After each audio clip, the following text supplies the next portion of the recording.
Hi, And we'll Joe. take our first question.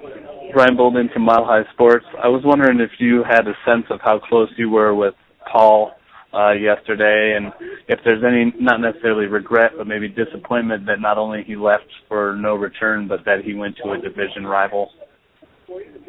Well, no, I'm not disappointed. I mean, it was Paul's right, and you know what, we knew we couldn't get to those to what he got in St. Louis, and you know what, I respect Paul a lot. I respect him for everything he's done for the Avalanche, and it was his right, and he's going home. So you know, I wish Paul the best in St. Louis, just not against us.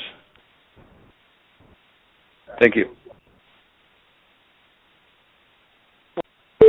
Your line is now muted. Hey, Joe, Adrian Gator here. You lost Paul. Can you tell me if Jerome was always part of your plan all along, or did the loss of Paul really kick it into overdrive for Jerome then? Well, I mean, I had a pretty good idea on where what was going to go on with Paul. I had a pretty good idea that you know, there's a great possibility that he was going to move on, and Jerome, he was always you know, tops on our list to replace him. We had the 5-day window to talk with free agents, and you know, started talking to Jerome and his agent Donnie Meehan right. We tried to accomplish, which we think we did this year, or yesterday. You know, bringing in Iggy was for our lineup, big power forward on the right side, leadership.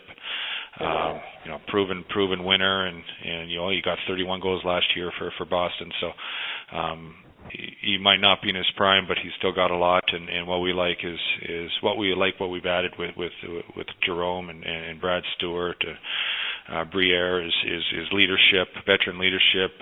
Brad Stewart's won a cup, and we think that's going to help our young guys. I mean, our core guys are all young, and it's something that you know, you want to surround them with great veteran leadership, and we feel we've done that, and we've got and we feel you know, our third, fourth lines, we were lacking depth in the playoffs that we really noticed against Minnesota, and we feel that we've got some depth down there as well. So we're pretty happy with where we are right now. Joe, how about the Ryan O'Reilly situation? Anything changed there, or does that look like it's headed to arbitration? Well, as of right now, it's I mean, the last couple of days we've been focusing on the draft and free agency, and right now, you know, we're going to focus on trying to get Ryan signed. If we don't, we're going to arbitration, so we know he's going to be here, and so we got Ryan and Tyson Barrie left, and that's it. So hopefully we can get that done, and it'll be a nice easy summer after that. Any optimism at all that you can get to avoid arbitration, or no? Well, I'm hoping so. I mean, we want Ryan to be here and be here for a long time. So, like I said, I haven't spoken to Pat Morris since we filed, and but now that we're all done with the draft and free agency, we'll be getting in contact with him. Thanks. Or I should say, I'll be getting in contact with him. We'll take our next question. Hi, Joe. Rick Sadowski. I wanted to ask you, you touched on a little bit about the importance of adding some veteran experience to the team.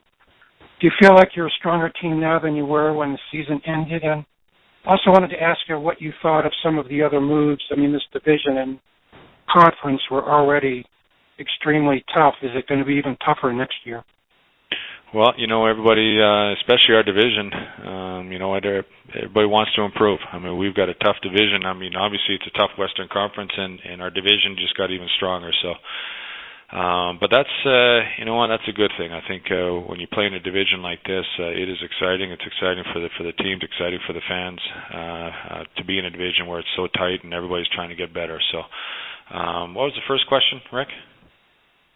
Just do you feel like you, with the additions and even losing Stastny, do you feel like you're a better team now than you were when the season ended. I do. I mean, we saw how last year went, and we had a tremendous year. But at the end of the year, after our playoff loss to Minnesota, we knew we needed to have a little more depth on our third, fourth lines, and we feel we did that. We needed to get tougher, and I think we got tougher, and for some to be leaders.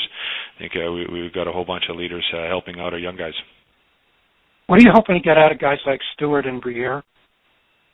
For sure, leadership. I mean, obviously, Stewart, he's a physical, stay-at-home defenseman. He's won a Stanley Cup in Detroit. We expect him to help EJ and be that presence in the locker room and obviously on the ice. I mean, we wanted to upgrade our D, and we feel we did that by getting Brad in here, especially with his toughness and his leadership. Last thing on Stastny, did he give you a heads up at all that chances are he wasn't going to be back? Well, I mean, we had I had great communications with his agent Matt Cater along the process. I met with Paul earlier, and both sides were open. What we could do and I mean, we had heads up that he was. I mean, obviously he tested the market, and I had a pretty good idea the day before that I didn't know where he was going to go, but I had a pretty good idea that he was going to leave. Thanks, Joe. Appreciate it. All right. We'll move on. Your line is open. Hi, Joe. Ryan Bolden again. I was wondering if you could tell us whether or not you're done with free agents at this time, and maybe speak just a little bit more about the trading Parenteau for Briere and what that opens up for you guys as a club. Well, we're done with free agency right now. We just have to sign O'Reilly and Tyson Barrie, and we're good to go. And the trade obviously does give us flexibility. Dan Briere is on a 1-year deal, where PA was on a 2-year. With our lineup, PA Parenteau needs to be on a top 2, and he's not a third line player, and that's where he would have been. And Dan Briere, brings that experience. He's scored big goals. Scored some big goals in the playoffs for Montreal. He's a guy who's almost a point a game in the playoffs. So I mean, he's a big time player. He's a competitor, and we believe, especially on a 1-year deal, I mean, he's going to add a lot to our dressing room.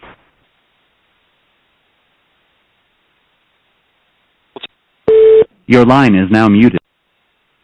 Hey, Joe, Susie Wargen. How much are you finding your experience as a player is helping you now that you've done this another time as far as dealing with the free agents, with arbitration? I know you're dealing a lot with agents, but also in talking to players. How much is your experience on the other side helping?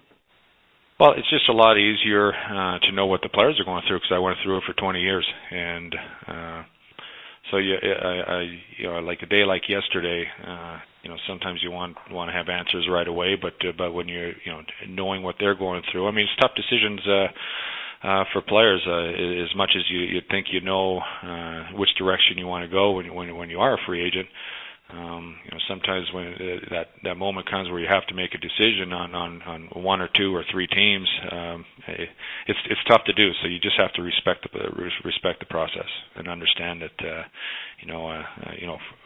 from us and our standpoint here, trying to get players, but you also have to understand that they have a lot on their plate as well. Thanks, Joe. Once again, if you would like to ask a question on today's call, that is *1 on your telephone keypad. We'll go to our next caller. Joe, one more from me, and Adrian, can you talk about your relationship with Jerome? You guys are pretty good friends, it appears, and how big a factor your relationship with him figured in recruiting him here? Because he had some good other offers too. Well, absolutely. I mean, obviously we've got that trust. Knew him. We're line mates in 2002, and we won gold together. So, and since then, obviously we've become pretty good friends. But I don't think I believe he trusts me, and when we talk, I'm very honest with each other. I think the biggest thing, he had other offers, but I don't think it's just my relationship with him that was a deciding factor for Jerome. I think he likes the direction of the team, and I think that's the biggest thing. He wants to try and win a Stanley Cup. I know that, and he believes in the group we have, and to be part of this group, and not just for a 1-year run, but for a 3-year run, and have that opportunity shows a lot, a lot of trust on his part, and feeling that's our goal, obviously, and that he wants to be a part of that, and believes strongly that he's got a chance here with this group. Thanks. We'll take our next question. Joe, Mike Chambers, Denver Post here. How you doing? Not too bad. Hey, I've been chomping at the bit here to ask you a question, but apparently I've been hitting pound one and not star one. And that reminds well, me... You should have listened. Right. It reminds me that Adrian and I woke up this morning and found out that Matt Hendricks, apparently, according to our papers, joined the team. Did you happen to see that? Not with us. Yeah, it's just it was an ugly, horrendous error in our paper, but Adrian and I thought that we would apologize about that. You obviously haven't seen it, but it was a horror. Oh no, you know what? I didn't see anything today. Today was, to be honest with you, last couple of days were pretty hectic here, and so today was just got up and just relaxed and came into the office. Well, when you see I tell you what, I'll go and read it. Yeah, it's a good error.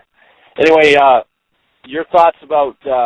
I'm interested if you guys went after a marquee top 2 free agent D, and if you're disappointed that didn't happen. No, I'm not disappointed. It didn't happen. I mean, yes, we had good conversations. To be honest with you, with all of them, I know I talked to Brooks Orpik, and family reasons they wanted to be in Washington and closer to home, and we had conversations with Strawman as well, and for the same reason, family reasons, went to Tampa Bay. But we had conversations with a lot of them, and that's the good thing about the 5-day window, to be able to talk to free agents. Maybe the better thing would be to wait until after the draft so everybody can focus on the draft and then start talking to free agents, because there's a lot to talk about in 5 days, and but no, we decided to go in the direction of acquiring Brad Stewart to help our back end with the leadership, and extremely happy with what we've done up front with Iginla, and obviously Dan Briere before that. We also signed Jesse Winchester, which we feel is going to be a great addition to our third and fourth line for depth. Zach Redmond, our pro guys feel he could be what Nick Holden was for us last year. So there's a lot of good things, and we added size, we added toughness, experience, everything we wanted to do. We feel we accomplished. Second question here, Joe. You talked about O'Reilly and Barry earlier as RFAs. I'm curious, Joey Hishin and Stephon Elliott are in the same boat. Do you expect to sign those guys as well? Well, they both have qualifying offers out there for them, so we expect them to sign them, yes. Okay. Last question, Landon Smith in your prospects camp. Obviously, he's a local kid, undrafted free agent that you guys invited. Quick thoughts about him and his addition to the prospects camp here next week. Well, I know he's excited, and our guys, we're all excited to have him here. Yes, local kid, and I tell you what, he had a tremendous year last year. I think he was MVP, wasn't he, in the BC Junior League? Leading. Yeah, and so he just he had a tremendous year, and yeah, it's going to be exciting for him to be part of this prospects camp and see what we're all about, and enjoy that experience for him, especially being a local guy. Thanks, Joe. And once again, that is *1 on your telephone keypad if you would like to ask a question.